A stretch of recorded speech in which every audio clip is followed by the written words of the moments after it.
We have seen what is stress concentration, what are its causes and remedies through the diagram which we have seen. Now we'll move toward the theoretical stress concentration factor. So just I'll write the theoretical stress concentration factor. Theoretical stress concentration factor. So what is this? And it is denoted by KT. Remember this, KT. Now theoretical stress concentration means what? First of all, I'll tell you. So theoretical stress concentration is nothing but the maximum value of stress which can be generated near discontinuity. What is discontinuity? Suppose rectangular plate and it has having drilled hole. So I told you the stress concentration lines are curve. It can make a curvature. So that will be the changes, and the nearby the area is more affected. Correct? It can be break after more loading. So that's why KT, theoretical stress concentration, is nothing but maximum stress occur near the discontinuity with respect to nominal stress of that particular cross section. So of course maximum stress is more in that case. So this will be the formulation for calculation of the KT, theoretical stress concentration factor. So remember, now KT factor it cannot be visible. We cannot say that in case of the gear machine, in that case the theoretical stress concentration factor is this much. No, it depends on the structure of the component, structure of the element, whether it is drilled hole, shaft or fillet, round bar, rectangular plate. So likewise, so through which we can calculate the KT. So it means that it is not visible. That's why we'll have to require data book, some data, that is references. So that references we are going to use, and in exam also they will directly gives you, but it's your skill that how to judge it, how to calculate the things.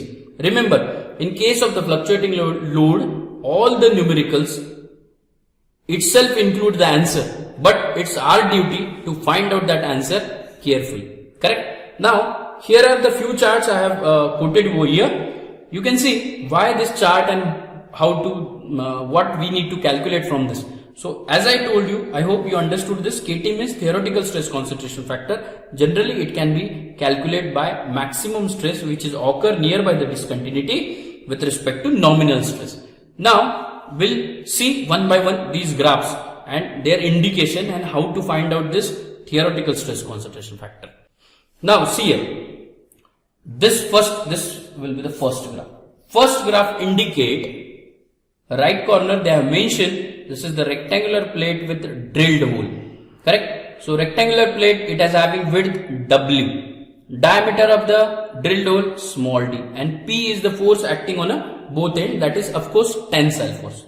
So this chart indicate for this structure, rectangular plate with drilled hole. So it is clear. Now second thing, we'll have to watch x-axis, y-axis. So here in case of the fluctuating load, whichever be the parameter which we need to calculate, right now we are interested in theoretical stress concentration factor. So I'll mark here A, because many more factor we are going to learn. So you just remember this is A, theoretical stress concentration factor. For the rectangular plate with drilled hole, x-axis I will have to check. X-axis you can see D by W. What is this D by W? On the figure, small d is nothing but diameter of drilled hole, W is width. Suppose diameter is 50, width is 100, so it can be 0.5. Here is the 0.5 or so on, whatever it may be. So x-axis we can calculate from the structure very easily. As I told you, diameter is 50, width is 100, so it is 0.5, and this curvature they have shown, so I can go here. So here through left side I'll get on a y-axis 2.15 will be the KT. Y-axis indicate theoretical stress concentration factor. Theoretical stress concentration factor.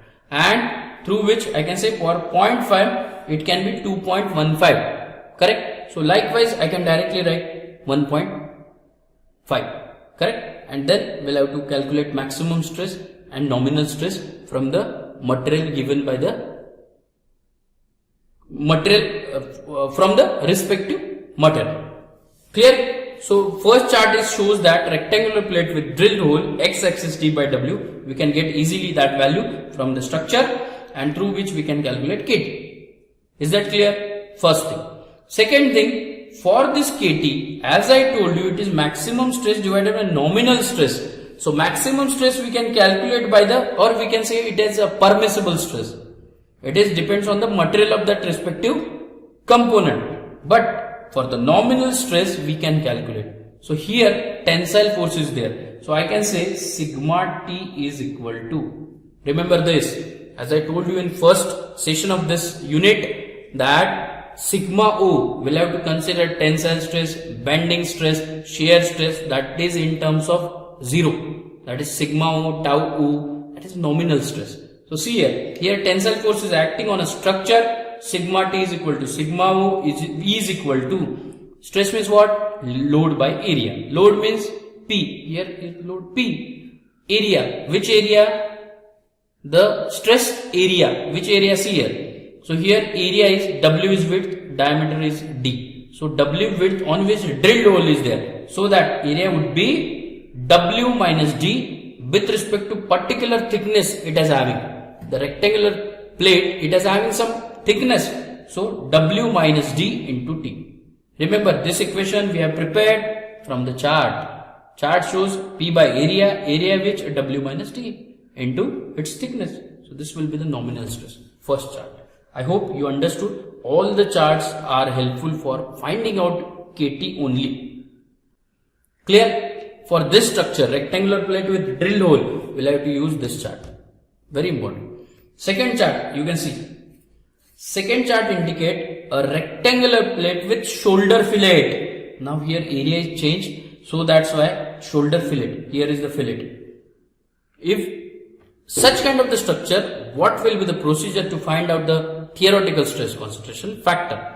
As I told you, see the structure. It can shows a capital D. It is the width of the larger area, and small d, it is the width of smaller area. Of course, at the time of the maximum loading, it can break from the corners, no issue. But as a structure or for the designing of the fluctuating stress, we'll have to find this. What are the theoretical stress concentration factor occur in this case? Now x-axis R by D. R means radius of fillet. Here they have given D. D is nothing but what? Diameter of smaller part, that is smaller cross section of the plate, R by D. Suppose R is 25, D is 50, so it will be 0.2 here. Correct? And now I cannot calculate through x-axis only. Here few graphs are mentioned, D by D 1.1, D by D 1.2 and so on. So out of this graph, we need to select any one. How? So they have mentioned D by D. In this structure, D is bigger one, small d is smaller one. Suppose D is 100, small d is 50. So this is 2. Correct? So I will have to go D by D 2 graph. This graph. Suppose my answer is 0.2 and for D by D 2, so I will get 1.8 kT. So see here, x-axis, I will move upward with the graph, this graph, and through left, I will get 1.8. So this will be the value of kT, theoretical stress concentration factor for this. Here again, a tensile force is acting, tensile stress is there. So nominal stress I can calculate for this structure, sigma T is equal to sigma O, which is equal to load by area. Which load? P. Which area? D by T. Correct? Sorry, D into T. Why D into T? Because this structure can definitely break from the smaller area. Of course, instead of the bigger one. That's why we'll have to strengthen the smaller part, that is small d. Therefore, I will have to use D into particular thickness of that plate, that is T. Correct? So this is second chart. I hope you understood, through which we can calculate the KT value very easily. Third, round shaft with the shoulder fillet. See, round shaft, it means circular cross section, and it has having shoulder fillet having radius R with respect to P as a distance.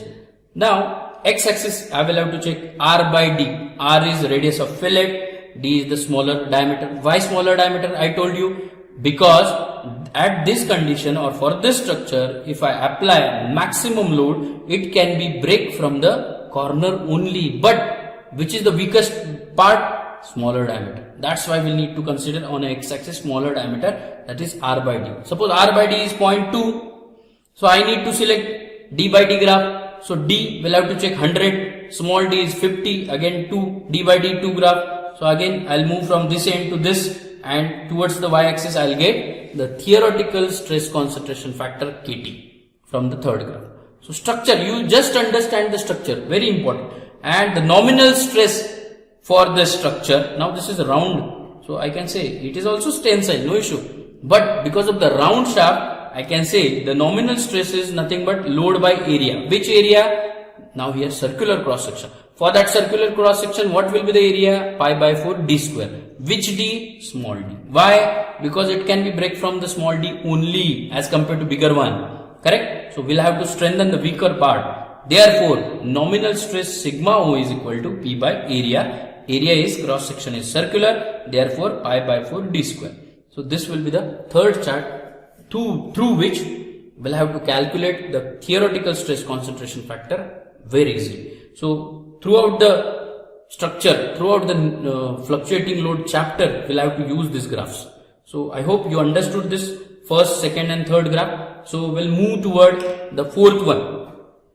We'll move towards a fourth one because totally 5 charts are there as per the syllabus. So 3 we have explained. First one, rectangular plate with drilled hole. Second one, rectangular plate with shoulder fillet. Third one, round shaft with shoulder fillet. Now fourth one, round shaft with shoulder fillet, but it is having bending. You can say MB. In the 3 graphs, fourth one I told you, this is a round shaft with bending. Very important. Bending is there. If they have mentioned particular bending, then I will have to graph to calculate the Kt, that is theoretical stress concentration factor, from the graph only. Now see, R by D I need to calculate. R is nothing but radius of a fillet. D is nothing but the smaller cross section. Y we have to take, I told you. So I'll get suppose 0.2 value. Then I need to select next step D by D ratio.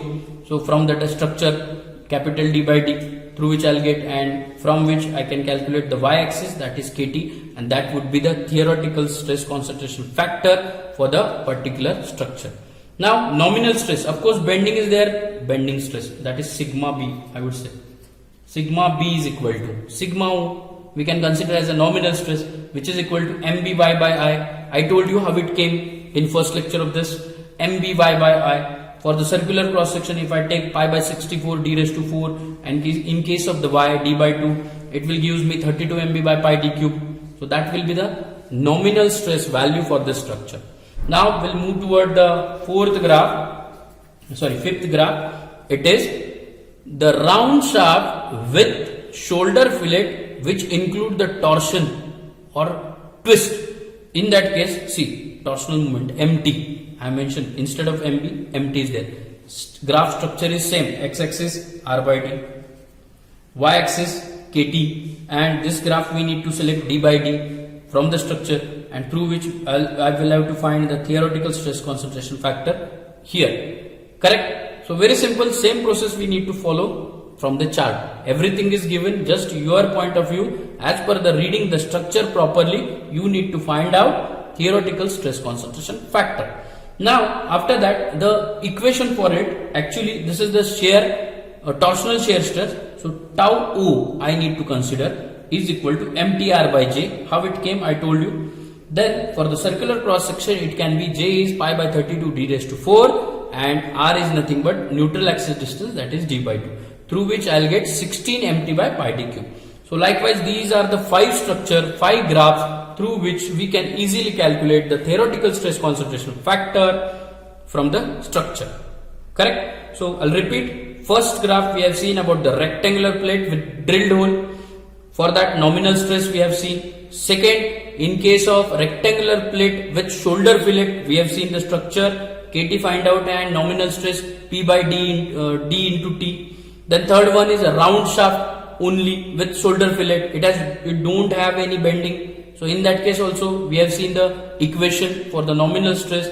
Fourth one, round shaft with the bending. We have seen sigma B is equal to, or sigma O is equal to Mby by I. And in case of the torsional movement, we have seen fifth graph, that is round shaft with the bending, round shaft with the torsion. So these are the 5 graphs which we have seen, and it is useful for finding out the theoretical stress concentration value in the examination. I hope you get idea about this theoretical stress concentration factor, and if any doubt you can comment me. Thank you.